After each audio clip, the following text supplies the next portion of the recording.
Hello everyone, how are you? Welcome to today's DIY video.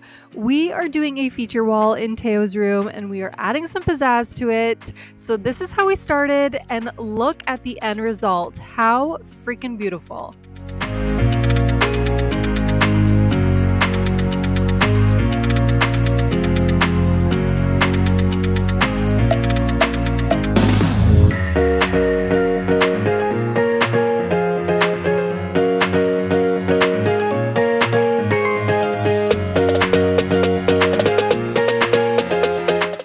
To begin, I am just moving furniture out of the way. When we got around to painting, we actually moved Teo's mattress into our bedroom just because of the fumes. But we're also cleaning the floors where the vacuum doesn't get to regularly. And of course, we found some goodies like Oreo's toy.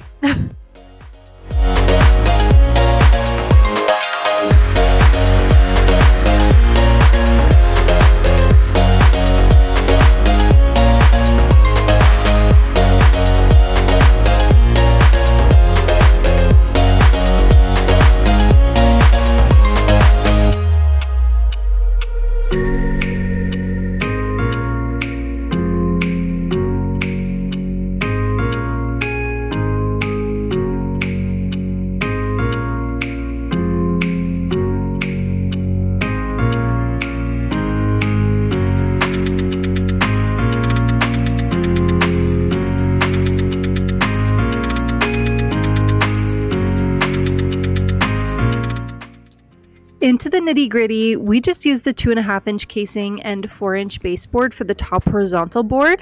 There's really no rhyme or reason why we use the 2.5-inch casing as opposed to the 3 or 3.5-inch casing, other than it really just came in a value pack. And we chose the 4-inch baseboard at the top there just to match the baseboard at the bottom.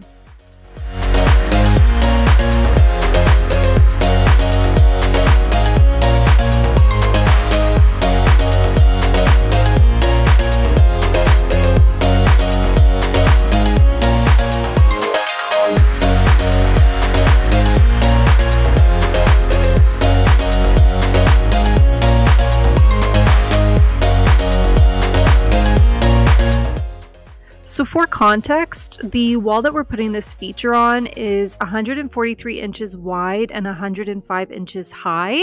So my handy dandy volunteer here, RJ, he cut the vertical casing that comes up from the bottom at 80 inches long, and the vertical casing that comes down from the top are about 50 inches long. So this actually leaves us with about an almost 2-foot overlap in the middle, and that's what creates the design.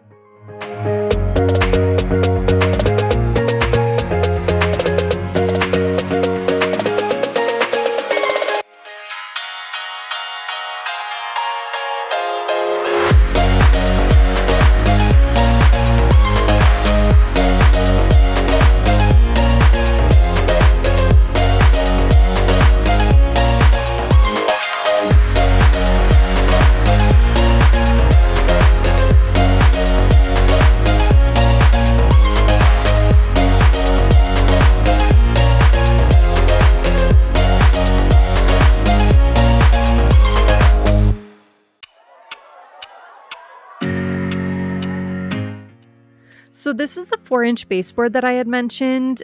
We actually had to cut it 2 times to fit the wall, but we got it and it fit like a glove. And we are using RJ's pneumatic brad nailer. Don't ask me what that is specifically. He just told me to tell you. And the nails that we're using are actually 2 inches. So when you're choosing a nail, you want to make sure that it's about 2 to 3 times the thickness of the wall in length.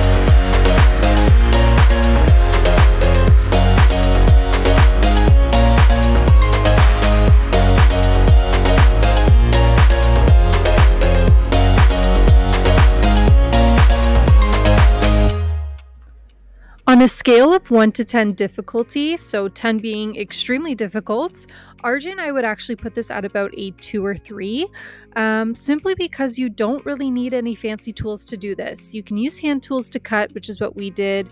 You could glue your boards up. You don't really need the nails, but glue is an option. And painting is, well, painting.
So before we started painting, we actually used wood filler to cover the nails.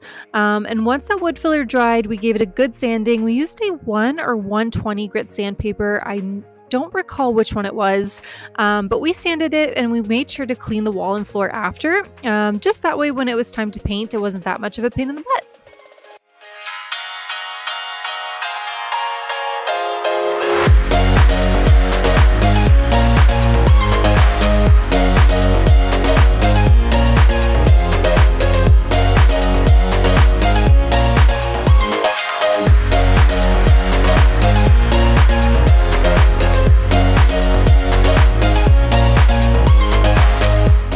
Do not come for my taping. RJ teases me when we paint because I do it in small sections.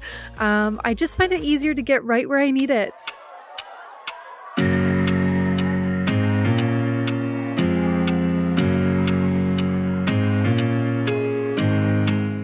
This is the beautiful color we went with. It is called Admiral Blue by Bear. Mateo wanted blue, so we chose a dark blue together. And the finish on the paint is a matte finish, and it just goes with the rest of the walls in the house.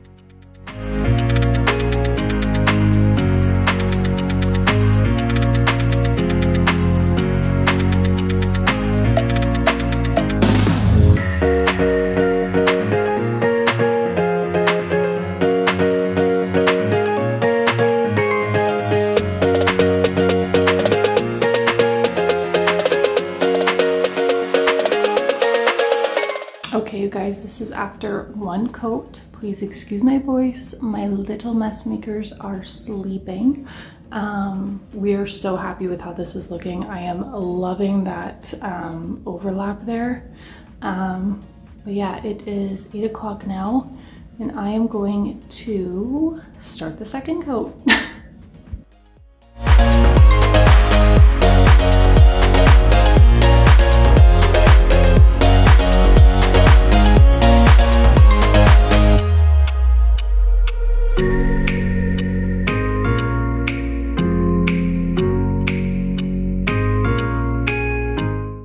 Oh my goodness. So I started the process of putting Teo's room back together, and then I remembered that I forgot to remove the freaking tape.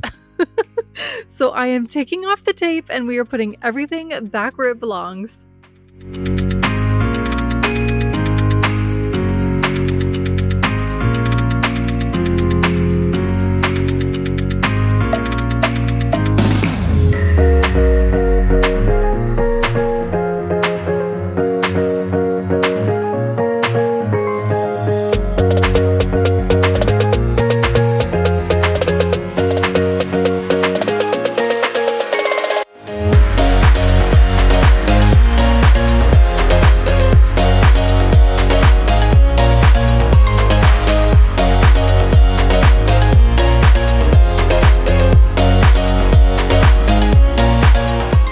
Putting everything back in its place, I am obsessed with how this easy DIY came out. This project cost us, I want to say, just under $250 Canadian, and it truly elevated this space. Honestly, it looks so good. Let me know what you guys think down in the comment section. But that is everything for today's video. I hope you guys enjoyed it. If you did, give it a big thumbs up. If you're new here, please consider subscribing. I would love to have you. And to my returning friends, thank you so much for your continued support. You know how I feel about each and every single one of you. And I will see you all here in a brand new video next time. Bye, guys.